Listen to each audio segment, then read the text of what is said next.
Assalamualaikum warahmatullahi wabarakatuh. Bismillahirrahmanirrahim. Mahasiswa-mahasiswi STAIMAS yang berbahagia, berjumpa lagi dengan Bapak Fahmi Muhammad selaku pengampu mata kuliah tafsir ayat-ayat kauniyah.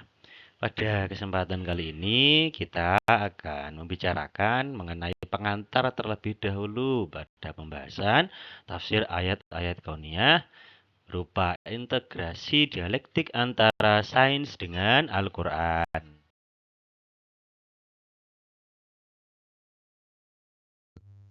Baiklah, untuk mengawali perkuliahan tafsir ayat kauniyah, kita buka terlebih dahulu dengan membicarakan mengenai bagaimana orientasi perkuliahan kita nanti. Yakni, tafsir ayat-ayat kauniyah merupakan rumpun mata kuliah wajib keprodian dengan fokus kajian berupa tafsir tematik yang mencakup tema penciptaan dan fenomena kaun atau alam semesta sebagai wujud integrasi antara agama dengan sains. Kemudian pembahasan dalam mata kuliah ini nanti akan bertumpu pada upaya kita dalam menjalin dialektika antara Al-Quran sebagai representasi ayat kuliah dengan alam semesta sebagai representasi dari ayat kauniyah.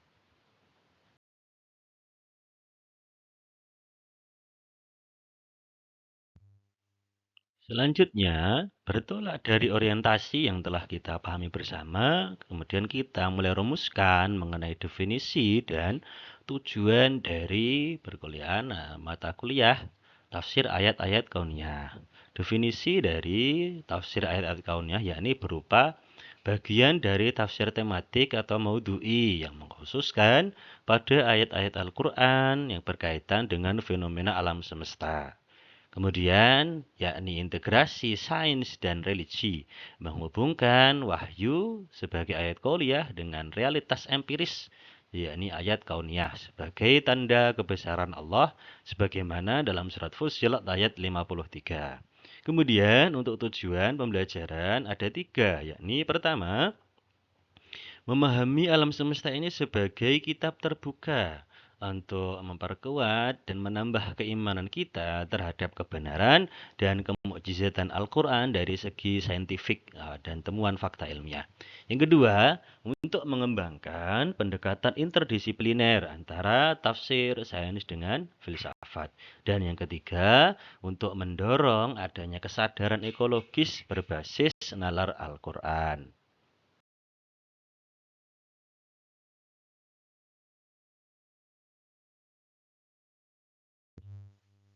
Pada perkembangannya, tafsir ayat-ayat kauniyah ini memiliki tiga tantangan. Yang pertama, yakni adanya overinterpretasi, yaitu upaya pemaksaan teori sains yang belum pasti dan belum teruji ke dalam sebuah ayat. Yang kedua, adanya dinamika sains, di mana teori ilmiah itu bisa berubah seiring waktu, sementara kebenaran Al-Quran itu bersifat tetap dan mutlak. Yang ketiga, adanya kritik dari kalangan ulama klasik yang menekankan untuk kembali dalam pengembangan tafsir itu fokus pada kajian kebahasaan dan tidak perlu melebar ke berbagai pendekatan.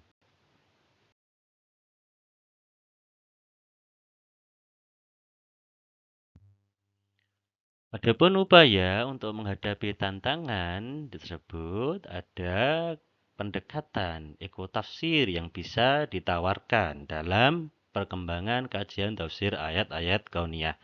Nah, pendekatan ekotafsir ini dalam rangka untuk menyeimbangkan wacana antara tiga pilar, yakni teosentris, antroposentris, dan ekosentris kajian ketuhanan, kemanusiaan, dan keekologisan.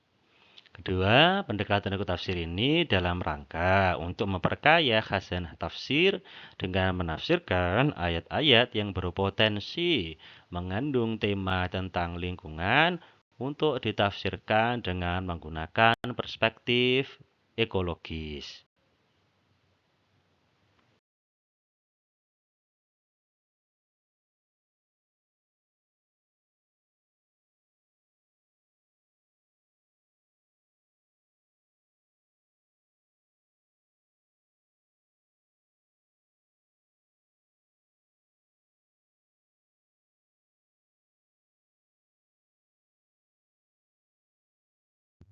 Nah, lantas bagaimana penyusunan laporan penelitian dalam kajian tafsir ayat-ayat kauniyah ini?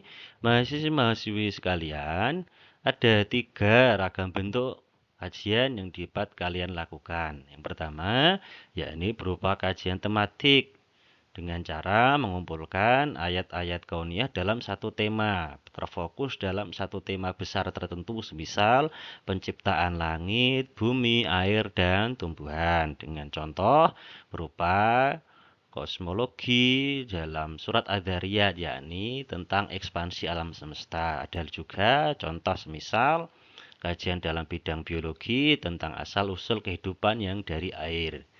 Berikutnya, kajian semantik berbentuk analisis makna kata kunci kauniyah, semisal kata sama, art, dan ma secara leksikal maupun kontekstual. Kalau tadi terfokus pada tema, sekarang kita terfokus pada kata kunci, lafaz tertentu yang akan kita kembangkan dalam kajian nanti.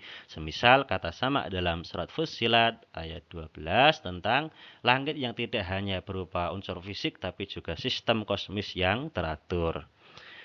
Yang ketiga dan terakhir, yakni kajian interdisipliner berbentuk kajian integrasi antara sains dengan Al-Quran. Contohnya, bagaimana kita menyikapi antara tafsir surat Yasin ayat 38 tentang orbit matahari sebagai benda langit, kita komparasikan dengan teman fakta sains modern termutakhir.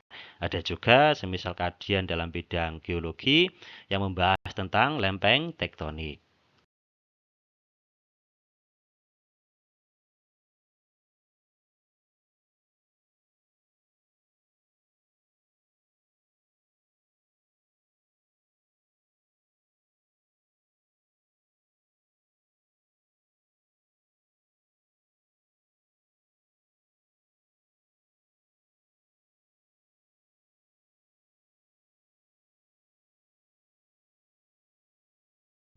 Nah, terakhir, untuk daftar referensi yang bisa kalian gunakan sebagai rujukan nanti dalam membuat laporan penelitian, ada referensi utama dan referensi pendukung. Untuk referensi utama, saya pilihkan dari tafsir tematik yang diterbitkan oleh LPMK Kemenak.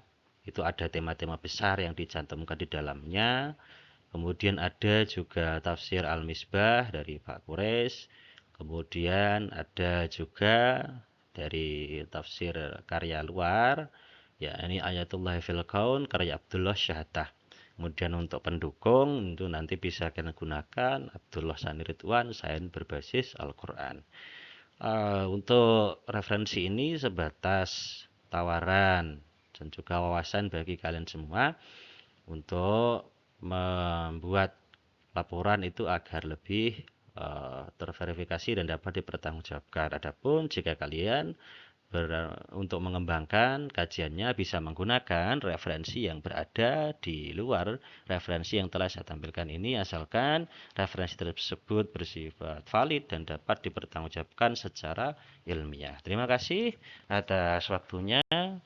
Semoga kita semua diberikan kesehatan, kelancaran, dan kesuksesan dalam menjalankan dan mengerjakan tugas yang telah kita sepakati ini.